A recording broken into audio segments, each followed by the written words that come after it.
Yembote, yembote, okanda dia ukuru dine Kongo, munanzaya mbimba. Nakala mwana ne Kongo, yembote kieno kituka ku Londres, upangeno, toyo ni Kongo.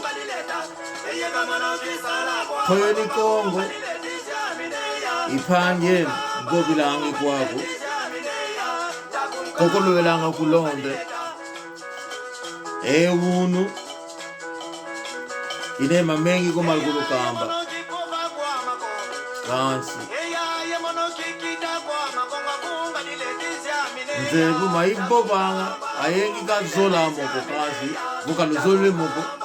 Buka lukunjika diakako. Bunga diletezi ya minu. Waki banga kama mboteko. Lumona abo makuli banga mambi. Kalko kunzola diakako. Lumbu ifwa ibondo ke mono. Buka kunjika ko. Luyalo kunjika.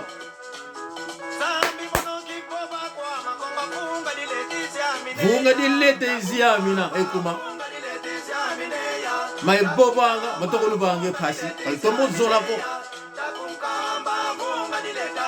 Apangizama au tukila kuna Pointe Noire yembote kieno Pangia Leonardo Nzolu Bonda Manu Costa Lukombo Pangia Monketo Zizele winangi kuna Pointe Noire mama kibila gane kimbote kia mama Mimi Chamindele kulonze ka zinglange yani mama Tafika Elizabeth kulonze ka zinglange yani mama Bibisha yambote kiano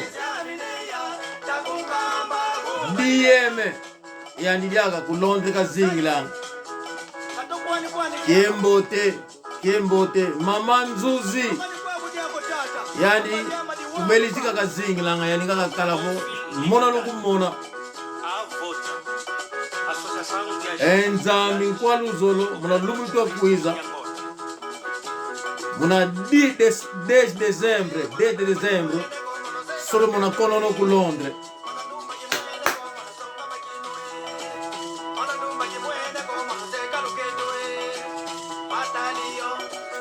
bande kona biso na mokili mbuma partout bozali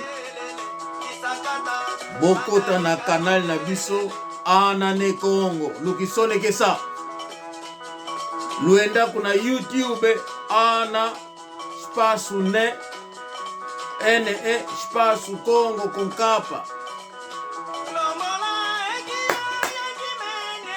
lomboka Nzevo Jose Wanduka wakati wa kwenkunga wele babe nkasu manu kika wele senkasu kuluketo Nzevo Domingo tupetakele telame bakiri peve Antonio Kasa utunaka wanukini katomona kakabuka ditumuka manu niyo kalongu Nzevo waito boba museba ulinangi butama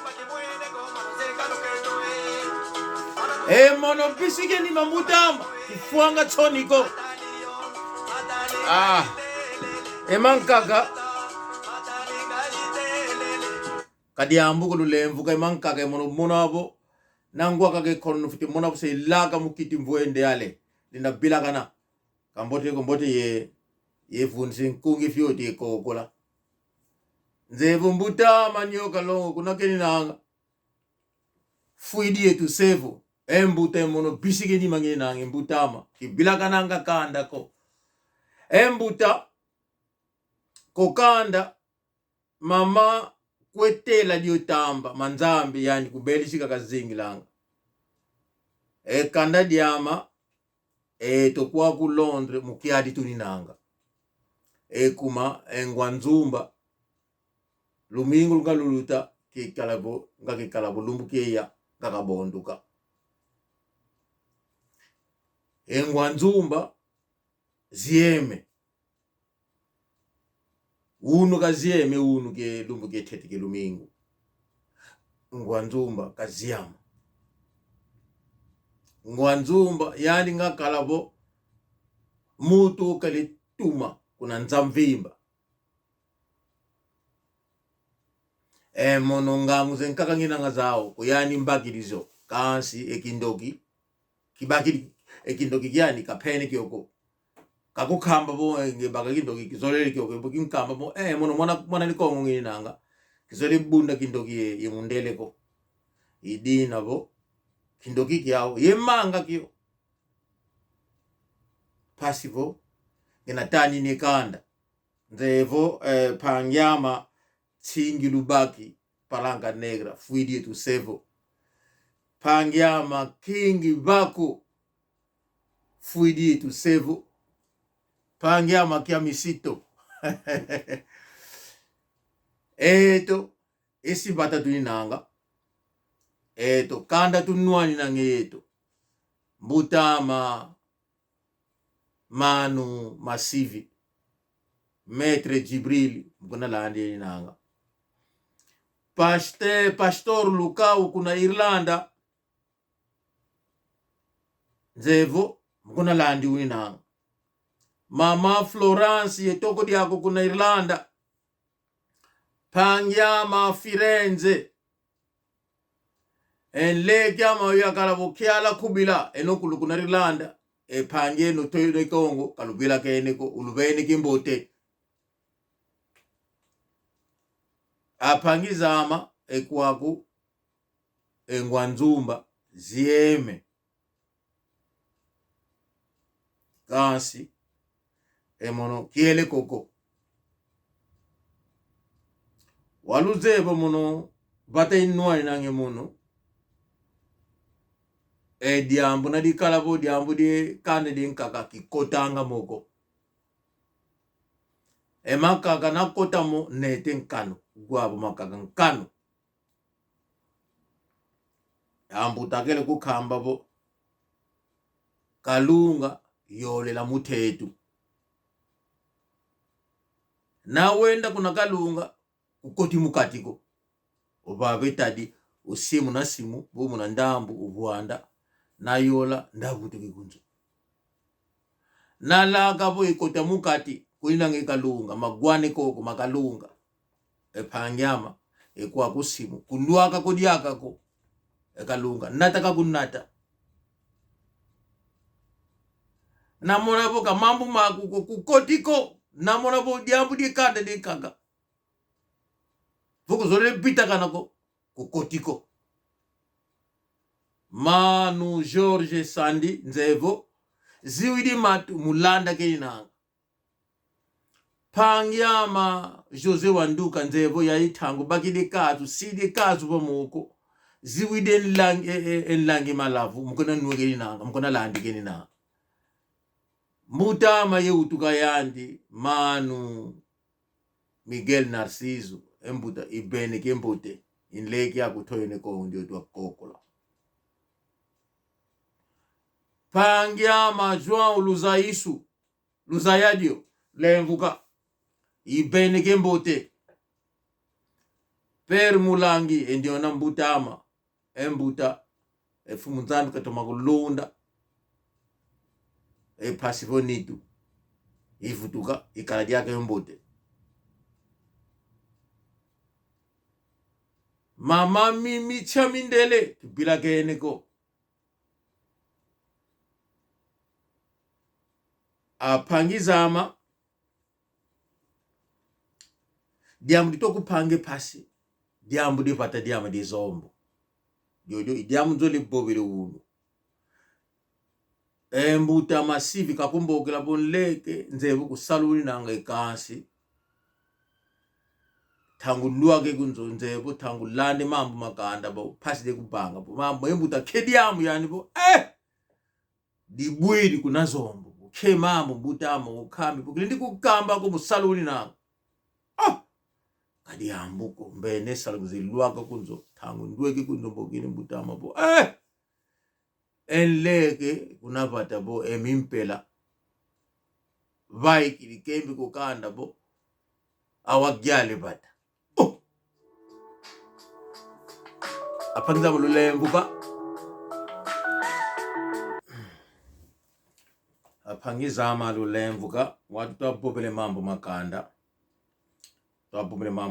atupe kuna boki deli nanga pasibo akambi mambo inanga mawo inanga awanugini zawu emunungina kambi kanda ankakape na mbaka piti monako kazudia ko kukekako mambo kenanga mawo mawo kamana mokaka enge usala sala mawo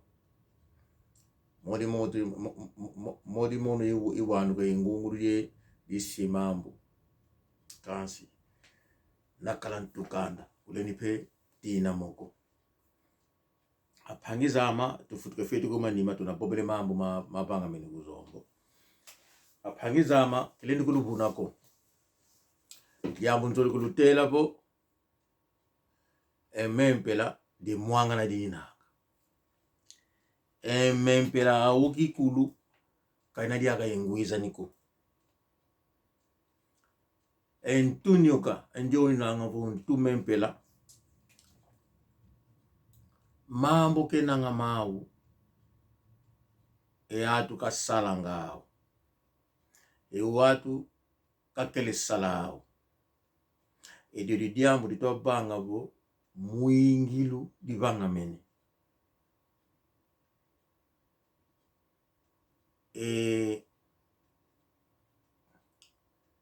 kakieleko pila kene enigyaka kiudi kidi gyaka di mempela di udi kidi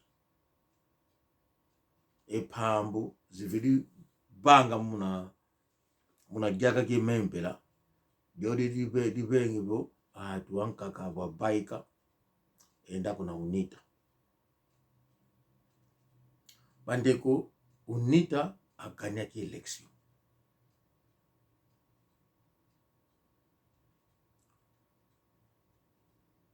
po empela abimisa arme mananzela au moment que bino bo poli na ba election ba opposition ba ena ba preuve ni surtout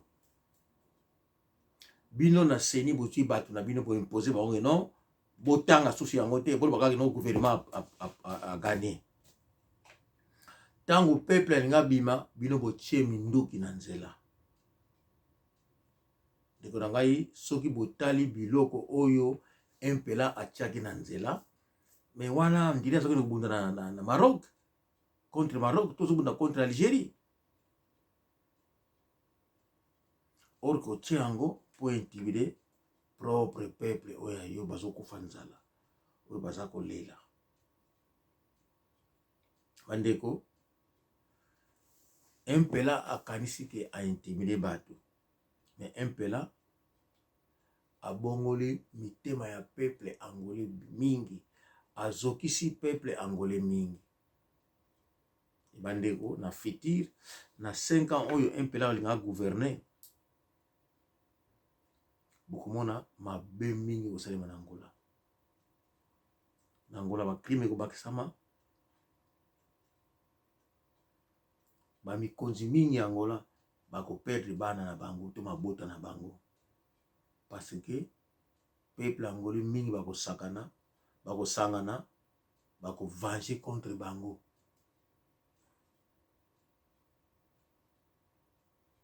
c'est risquant ba groupe ba bandi mingi oyo evandaki na ngozalaki na ngote c'est risqué salema pona ndenge empela a blessé bat parce que namoni ba otala ka force na bango bazana minduki bazana bambongo apangizama babosani ke bangole oyo babima unanga enda afili guta ana ewa utukidi kumbazi afidi sasuka ankaka ele kusikola afidi longoka ankaka ele kota muna salo kisolai ankaka pe muna kadluka kontinu tu zingla mudia de bata vidi bakingango vo muna zibate zenkaka wana asasukidi ko afidi longoka afidi bakingango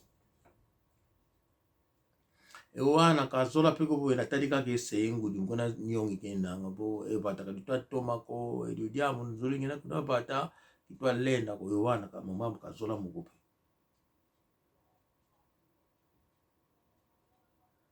yao futa wempele vai pagar caro.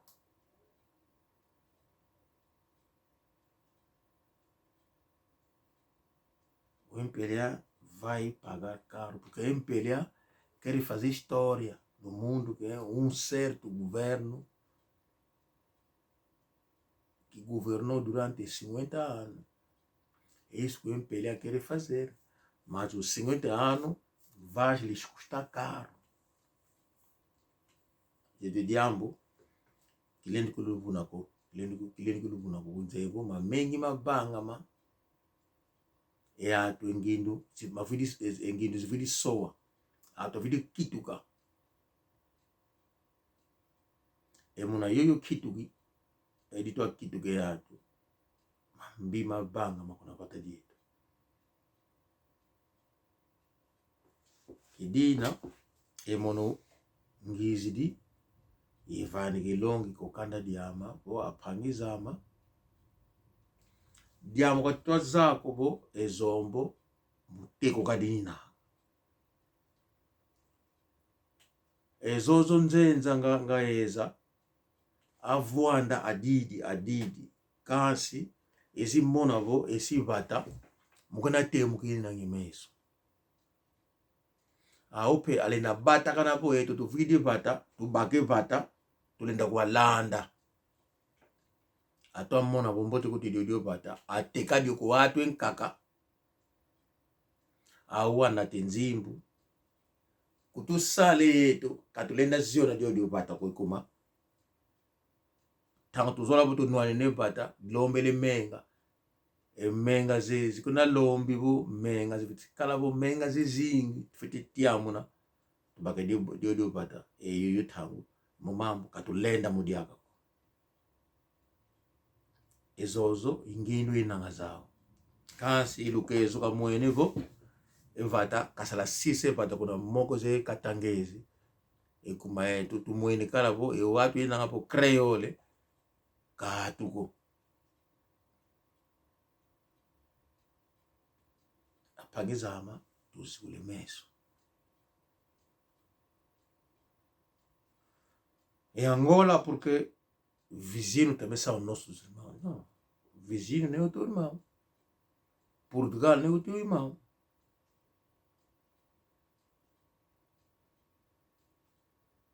Apagizama, totemuka. Evata. Katutua simba dio mukogo. Kasi ebaba, ifulu tuta simba le zombo. Vava, ifulu tuta simba le zombo. Kasi, endio na mutu nakashedio kaka dio diambo. Seka pusumuka ezombo diele. Bandeko, botala likamu ya RDC. Eskiza ko yeku sabisote.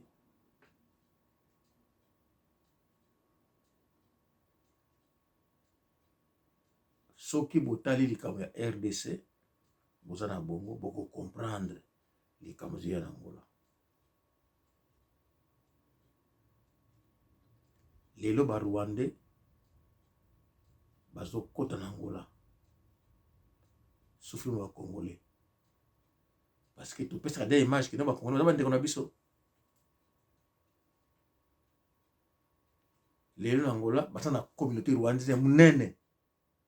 Bazo bota na bana na bino, bazo sangana. Bazo pepa poste. Bakatange, bazekina ba poste, mais bazeki ko gouverner ezalaki ba créole. Ce que ba pesi bango pa, pesi bango poste. Est-ce que vous voyez que Faustino Mutega, ce qui combo vous a se rappelé nango, Faustino Mutega, azalaki katangi, vous voyez você sabia? Mas era ministro, não é?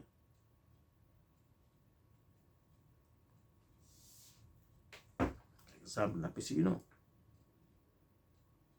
sukisa kufi porque era nome da guerra te ezaki munoko na ye.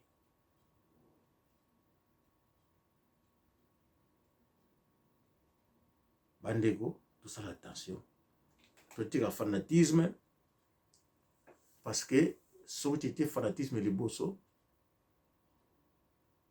tango angole kokende maboko ya ennemi tokozanga solution.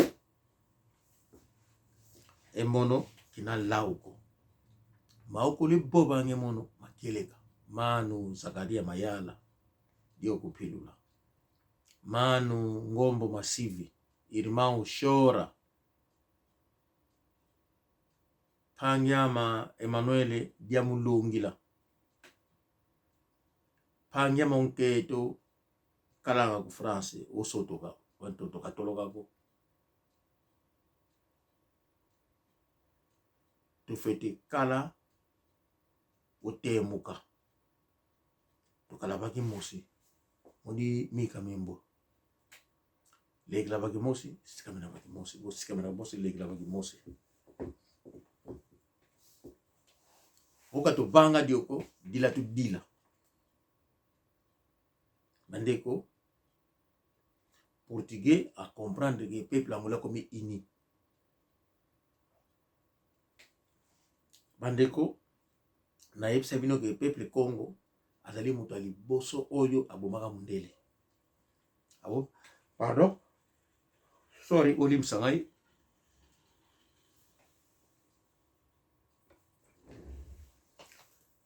apangizama diambo itwako lukamba luzigule meso bandeko s'il vous plaît tofongola misu avant que comme tard il faut tofongola misu un peu là ba créole ba yokanaki na batu oyo pe ba contribuaki tango bango bazobunda na unita bazwaki gouvernement ba pesi na maboko ya bakatangi bango ba gouverner pendant un certain moment yango likambo ebandi ko causer conflit entre bakatangi na ba créole pardon makambo mususu eza un peu ba bêtise koloba yango mais bomoni oyo ezoloba makeno diambudi yake tobo kingandi uti di mwana kingandi bo yandi nganzi kenanga zao katoa mozola bo kalanda mutu kingandi diambudi yake to mambo maokulu makiele kameni nanga kansi au yao avamba nene kifuma to nwani na ewao a créole avidi goûter yana avidi baika ya keto wangani na ngabo aketo zeatu nga kotisa muna kanda diao ewao bene kifumu ko watu wao pato zola po avutule mambi ankakape avidi bata kana ko kati dio diambo dividi kwa kabula dividi kwa bambuna dividi kwa vambula lulevuka edio diambo dividi kwa vambula edio diambo ditungi desina ewao ediambo de election pe dizidi dibengi bo yo watu ezibani kimoko ko unita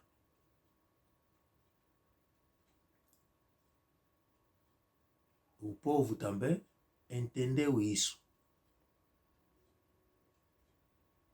e diambo de bem mempela desiona kifumu e diambo di soelengindu zeatu lembuka e diambo se di banga sidi nakisa empela nkanu tangu zenkaka lufwa lulenda kuiza nana atua bike senkele atua songa ngolo zao kadi songele kuvo hau awa wanu kiniengolo ambutabo endiona uswami ni kunima yandu luti dengango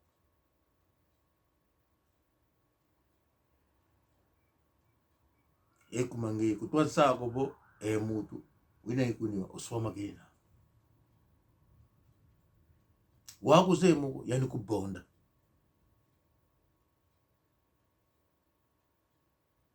wau atwa songa ngolo zao tumwenezo kanse dio ambu di kotele muna ntima zetu au kazemuko aquilo que o Impelha fez de roubar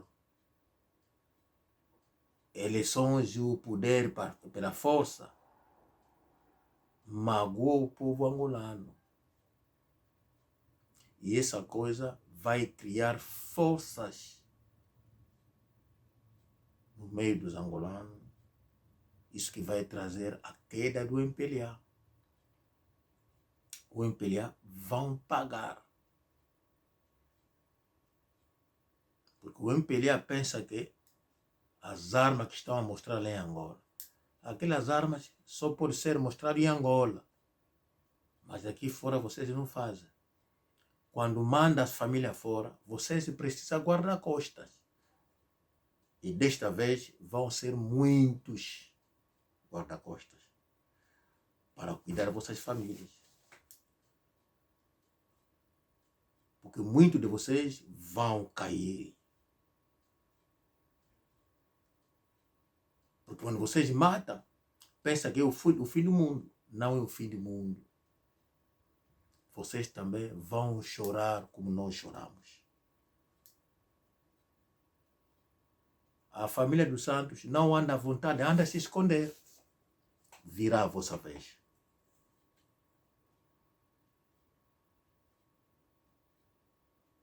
Virá a vossa vez. E se vocês forem apanhados, vocês também vão chorar, como nós choramos.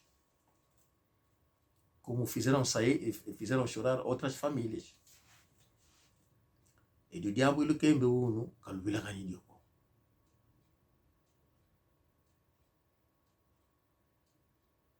Aquilo que o MPLA fez criou outras forças no meio dos povos angolanos que estão a sofrer e os que votaram pela UNITA.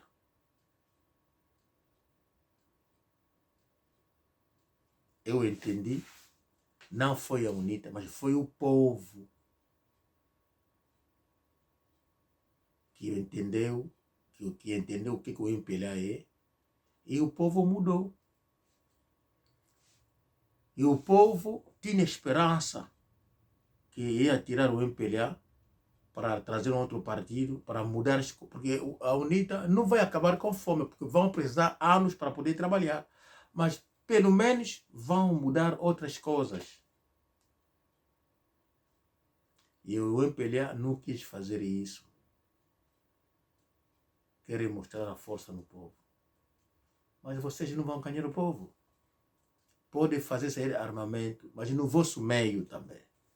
Que vocês fizeram armamento. Há pessoas também que já não gostam de vocês. Até há pessoas que estão a apoiar o povo. Que estão no vosso meio.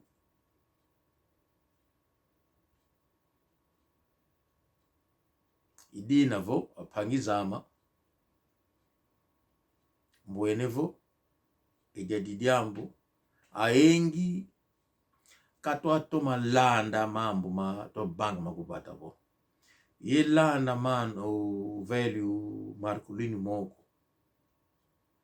Kansi se bobila muna kiputu, makulu ka bobile yani. Ye landa mais velho Makuta Kondo. Ye landa diaka português angolano. Mbagiringindu zao sidizo bagimosi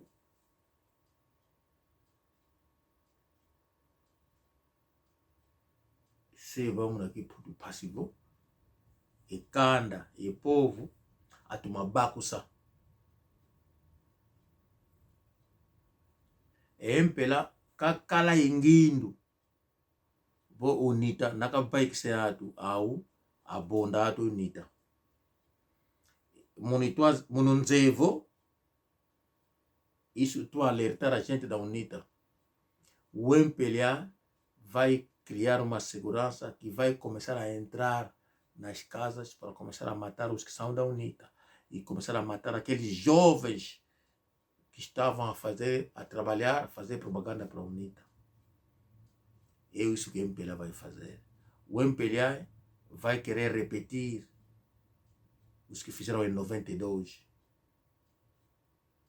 quando mataram os bacongos. Vão querer repetir quando atacaram a UNITA.